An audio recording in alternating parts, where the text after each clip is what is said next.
ಕೆಲ ಹೊತ್ತಿನಲ್ಲೇ ಶುರುವಾಗುತ್ತೆ ಕೌಂಟಿಂಗ್. ಮತ ಎಣಿಕೆಗೆ ರೆಡಿಯಾಗಿದೆ ಕೌಂಟರ್. ಮಧ್ಯಾಹ್ನದ ವೇಳೆಗೆ ಬಳ್ಳಾರಿ ಗ್ರಾಮೀಣದ ಹೀರೋ ಡಿಸೈಡ್.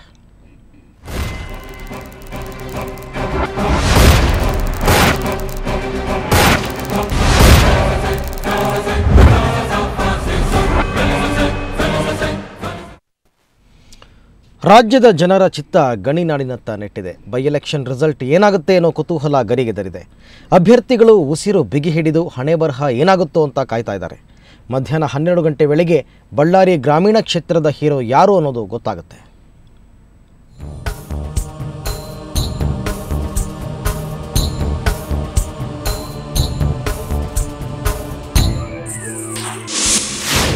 ಫ್ಯಾನ್ ತಂಗಾಳಿ ಬೀಸುತ್ತಾ ಕಮಲಕ್ಕೆ ಗಾದಿ ಸಿಗುತ್ತಾ?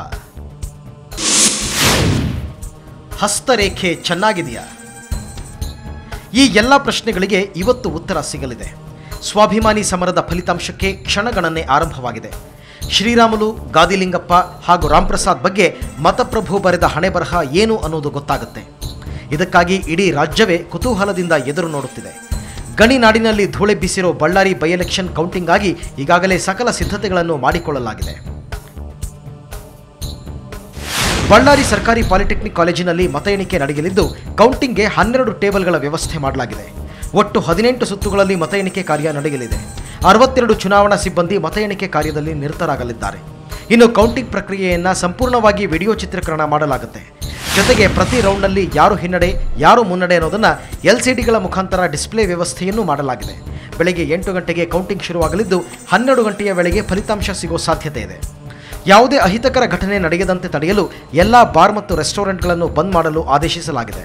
ಅಲ್ಲದೆ ಮತ ಎಣಿಕೆ ಕೇಂದ್ರದ 200 ಮೀಟರ್ ಸುತ್ತ ನಿಷೇಧಾಜ್ಞೆ ಜಾರಿಯಲ್ಲಿರುತ್ತೆ. ಮತ ಎಣಿಕೆ ಕೇಂದ್ರಕ್ಕೆ 450 ಪೊಲೀಸರ ಬಿಗಿ ಭದ್ರತೆ ಏರ್ಪಡಿಸಲಾಗಿದೆ. ಒಟ್ಟಿನಲ್ಲಿ ರಾಜ್ಯ ರಾಜಕೀಯ ಚಿತ್ರಣ ಬದಲಿಸುತ್ತೆ ಅಂತ ಹೇಳಲಾಗ್ತಾ ಇರೋ ಬೈ ಎಲೆಕ್ಷನ್ ರಿಸಲ್ಟ್ಗಾಗಿ ಜನರು ಎದುರು ನೋಡ್ತಾ ಇದ್ದಾರೆ. ಅಭ್ಯರ್ಥಿಗಳ ಎದೆಯಲ್ಲಿ ಢವಢವ ಶುರುವಾಗಿದೆ.